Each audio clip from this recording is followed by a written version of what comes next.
Hola, buenos días y bienvenidos a la última clase de comunicación que tendremos. El tema del día de hoy es comunicación organizacional. Vamos a hablar de la comunicación que se da en las empresas.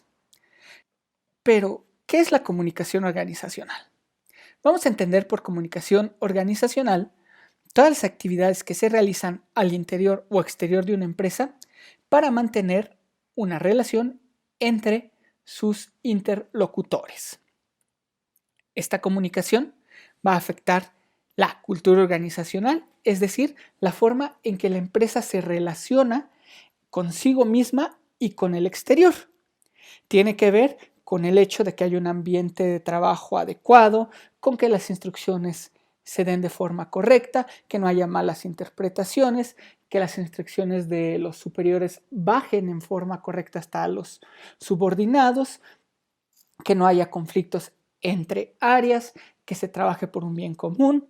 Además, busca fomentar las buenas relaciones mediante actividades lúdicas, mediante reuniones, mediante festejos, mediante reconocimientos públicos, etcétera, etcétera. Así como también se va a encargar de organizar eventos. El área de la comunicación organizacional o quien se dedica a la comunicación organizacional en una empresa también está encargada de organizar eventos, de tener congresos, de hacer juntas, de coordinar festejos del 10 de mayo, festejos para el Día del Padre, festejos si hay algún día importante en la empresa, etcétera, etcétera. También una parte que se circunscribe a la comunicación organizacional tiene que ver con el área de recursos humanos. Y si bien un comunicólogo no se enfoca 100% a esto, puede estar dedicado en alguna parte a hacerlo. En recursos humanos tiene que ver con la selección de personal, relaciones entre patrón y trabajadores, etcétera, etcétera, etcétera. Ok, si definimos la comunicación organizacional desde un punto de vista teórico, podemos decir que es el conjunto total de mensajes que intercambian los integrantes de una organización para comprender los cambios que ocurren dentro de ella con la intención de que puedan conseguir sus metas individuales y de la organización. Es decir, va a ser toda la información, todos los mensajes, todos los intercambios, todas las relaciones que se suscitan al interior de la empresa para comprender los cambios que suceden, tanto externos como internos, con la intención de que se consigan las metas de la organización y las metas de cada uno de los miembros de la empresa. Dentro de este conjunto de mensajes que intercambiamos dentro de una empresa, hay varios tipos de comunicación. La primera es la comunicación interna. Esta comunicación se refiere a los procesos que suceden al interior de la empresa. Es decir, va a ser una comunicación que no va a ser hacia el exterior, es la comunicación que se da entre nosotros mismos. Por ejemplo, si hablamos del Unitec, la comunicación interna será aquella que se da al interior de la escuela. Los carteles que pegamos del CUDE para informarles de las actividades, los correos electrónicos que mandan los profesores con ustedes, el Blackboard, los mensajes que intercambian con sus propios profesores en las aulas, etcétera, etcétera. Esta comunicación interna sirve porque fortalece el flujo de información, es decir, permite que la información de una parte de la empresa a otra fluya de forma correcta, ayuda a que sea constante y medible. Además, esta información o este tipo de comunicación ayuda a implicar a los miembros en la misión y visión de la empresa. Si estamos hablando de la Unitec como ejemplo, bueno, pues el hecho de que nosotros reforcemos cada cuatrimestre, por ejemplo, la misión y visión de la empresa es parte del proceso de comunicación interna para implicarlos a ustedes estudiantes, como parte de esta organización educativa, ¿no? Si hablamos, por ejemplo, de una empresa a nivel internacional, pues bueno, esta comunicación interna va a ayudar a que la gente se sienta contenta estando con la empresa, ¿no? Un ejemplo de comunicación interna en una empresa grande es cuando se festeja cierto día del mes a todos los que cumplen años, ¿no? Y se les da un pastel. O reconocimientos que se da al empleado del mes. Si ustedes, por ejemplo, bajan al área de admisiones dentro de la propia Unitec, verán que hay pegados o están reconocidos al asesor del mes. Eso es parte de la comunicación interna, fortalecer la comunicación y las relaciones interpersonales dentro de una institución o de una organización. Además, este tipo de comunicación va a auxiliar a que los miembros de la escuela se adapten a los cambios externos e internos, ¿no? Por ejemplo, si hay un nuevo gerente dentro de un área, pues se hará un memo, se presentará el gerente con todas las áreas para que la gente sepa y le dé la bienvenida, esté consciente que hay un nuevo miembro, ¿no? O si hablamos ahora, por ejemplo, de la epidemia que sucedió con el COVID y que todos nos tuvimos que ir, este tipo de comunicación interna va a fortalecer esto, los mensajes que se mandan desde los docentes, desde las coordinaciones, desde la dirección, desde la rectoría, ayudan a que la población o los miembros de la organización se adapten a los cambios que están suscitándose de una forma positiva. Ahora bien, hay diferentes tipos de comunicación interna. Podemos destacar la descendente, la ascendente, la horizontal y aquella que se da de forma informal. La comunicación descendente va a ser aquella que sucede de los mandos altos hacia los subordinados. Esto quiere decir desde dirección hasta mandos medios, de mandos medios a operativos. Esta comunicación se utiliza normalmente para transmitir instrucciones laborales, para explicar procedimientos, para poner en práctica nuevas ideas y para comunicar aquellas decisiones importantes para la directiva que tienen que llevarse a cabo. Esta comunicación nos va a permitir una retroalimentación de actividades, es decir, permite que un superior retroalimente a sus gente a cargo sobre las actividades que está realizando, si lo hace bien, si lo hace mal, si necesita mejorar algo, etcétera, etcétera. Además, permite el adoctrinamiento de objetivos, es decir, las indicaciones que vienen desde arriba bajan por toda la cadena para que lleguen hasta el punto más bajo de la organización y todos estén en el mismo canal, todos persigan el mismo objetivo y tengan la misma visión de la empresa. ¿Okay? Si hablamos de este tipo de comunicación aquí, podría ser una indicación que da dirección general a cada uno de los campus en la universidad para que posteriormente cesen las actividades y se muden en esta contingencia de una clase presencial a una clase virtual. Ahora, la comunicación ascendente. Esta va a ser la comunicación que fluye de abajo hacia arriba, desde el punto más bajo de la organización hasta los mandos directivos. Este tipo de comunicación se caracteriza por ser mensajes que utilizan los empleados para comunicar o hacer preguntas a sus superiores. Es decir, es la comunicación que hacemos, por ejemplo, los docentes al maestro Miguel, a la maestra Maura a la dirección, a la rectoría, o qué hacen ustedes a nosotros como docentes. Este tipo de comunicación permite que todos estemos involucrados en las decisiones de la empresa, que podamos participar en lo que se está realizando dentro de la propia universidad. Por ejemplo, cuando ustedes hacen la evaluación docente, este tipo de comunicación es un tipo de comunicación ascendente porque va de ustedes hacia arriba, están retroalimentando sobre alguien que está en un mando o en el organigrama está arriba de ustedes. Nosotros, por ejemplo, como docentes, también evaluamos a nuestros coordinadores, a nuestros directores y vamos haciendo esta retroalimentación, esta comunicación ascendente.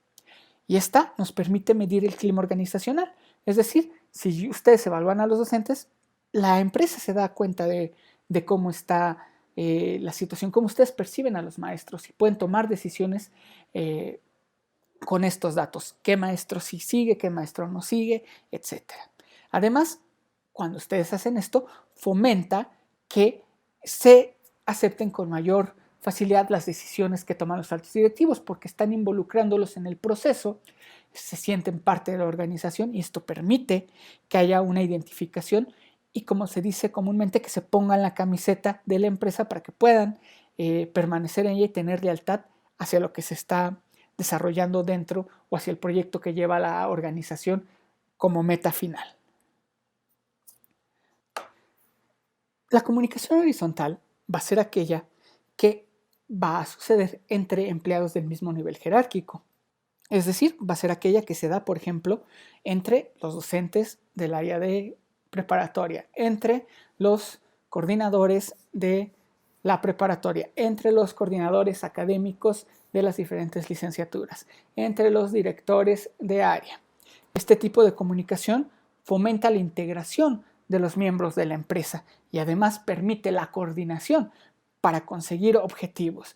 Es decir, este tipo de comunicación es la que se da de forma más común dentro de las organizaciones, ya que para que nosotros podamos conseguir un objetivo, debemos comunicarnos con alguien que está en nuestro mismo nivel para poder llevar la organización a un punto de éxito. Este tipo de comunicación además va a permitir que el empleado sienta una gran satisfacción, ya que le permite correlacionarse con gente que es igual a él y va a permitir generar relaciones incluso de hasta amistad dentro del propio trabajo que a la larga ayudarán a que el empleado sea feliz dentro de la organización, se sienta a gusto ahí y pueda seguir trabajando, no se vaya por una mejor oferta de empleo. Por último, tenemos la comunicación informal. Esta comunicación se va a caracterizar porque no sigue canales ni procedimientos formales. Este tipo de comunicación en el argot de la carrera se le denomina como radio pasillo. Son los chismes, los rumores que se dan. Es el cuchicheo entre empleados de diferente nivel. No es formal porque no sigue un estándar, pero permite conocer lo que está pasando dentro de la organización. Y si bien no es un medio adecuado para comunicarnos, sí nos ayuda a medir cómo está la situación dentro de la empresa. Por ejemplo, si ustedes tienen un grupo de WhatsApp entre compañeros de la prepa, ese es un medio de comunicación informal. No es propio de la universidad, pero ustedes se están comunicando por cuestiones dentro de la escuela. Este tipo de comunicación, además, tiene ciertos beneficios porque permite traducir órdenes formales a un lenguaje más sencillo. Es decir, quizás el comunicado o el memo que mandaron de dirección no es correcto, pero alguien más, otro compañero tuyo leyó la información y te lo puede decir. No es una comunicación formal, pero te está permitiendo entender las órdenes o lo que se está disponiendo. Además, como les dije, permite sentir el saber de los empleados, aunque puede provocar malos entendidos porque se basa en chismes o rumores que no están corroborados, permite que la gente o los directivos o los maestros o los coordinadores se enteren de qué está pasando. Una conversación, por ejemplo, entre la maestra Maura y algunos de sus compañeros permitirá tener una sensibilización sobre su percepción acerca de lo que sucede dentro de la universidad o de la preparatoria. Luego está la comunicación externa. La comunicación externa va a ser todos los mensajes que emite la empresa hacia el público en general. Es decir, es todo aquello que sale para afuera. No es interno, es externo. Permite o se usa la comunicación externa para mantener o mejorar las relaciones con los consumidores. Este tipo de comunicación, por ejemplo, sería la que emite la universidad para captar nuevos prospectos, para anunciar de actividades que habrá, para anunciar si va a tener un festival, si está ayudando en algo, si te ofrece becas. Los anuncios que ustedes ven, por ejemplo, en el puente que está ahí en 5 de febrero, donde dice inicia tu prepa o revalídala con una beca académica, es comunicación externa. Se usa también para promocionar productos o servicios y crear una percepción de marca. Este tipo de comunicación tiene que ver mucho con la parte publicitaria de marketing de una empresa. Derivado de esto, la comunicación externa la podemos ver de dos formas. La primera tiene que ver con las relaciones públicas. Estas son las relaciones que mantiene una empresa con los diferentes sectores con los que tiene interacción, que puede ser medios de comunicación, gobierno, otras instituciones como la suya, competidores, etc.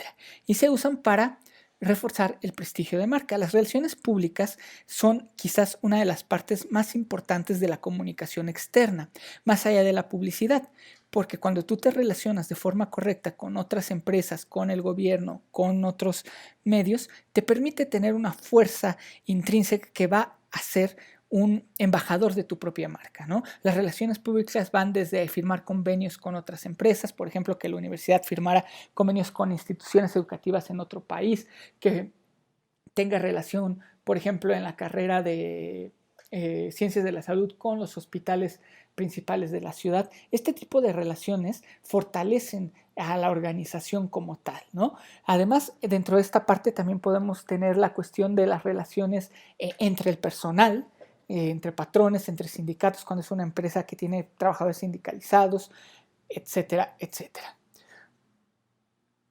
Y por último está la publicidad que siempre va a ser una forma pagada de comunicación.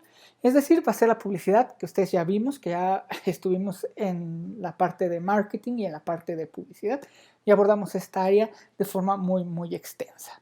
¿Ok? Hasta aquí terminamos. Esta es la última clase. Yo les agradezco de verdad de todo, yo les agradezco de verdad su paciencia, que hayan hecho todos los trabajos que les pedí. Estoy muy complacido. Estoy seguro que ahora que entren a la universidad van a lograr grandes cosas. Recuerden que yo creo que lo más importante que me gustaría dejarles, además de la cuestión académica, es el hecho de que aquel que ama lo que hace siempre está condenado a ser feliz. Entonces ustedes decidan estudiar aquello que los motive, aquello que les ponga una sonrisa en la boca. No importa si ganan mucho o poco dinero, eso es algo que después podrán solucionar. Lo importante es que se sientan plenos con lo que hacen y que se despierten con una sonrisa, y así les paguen 20,000 pesos o les paguen 5,000 pesos, lo hagan de todo corazón.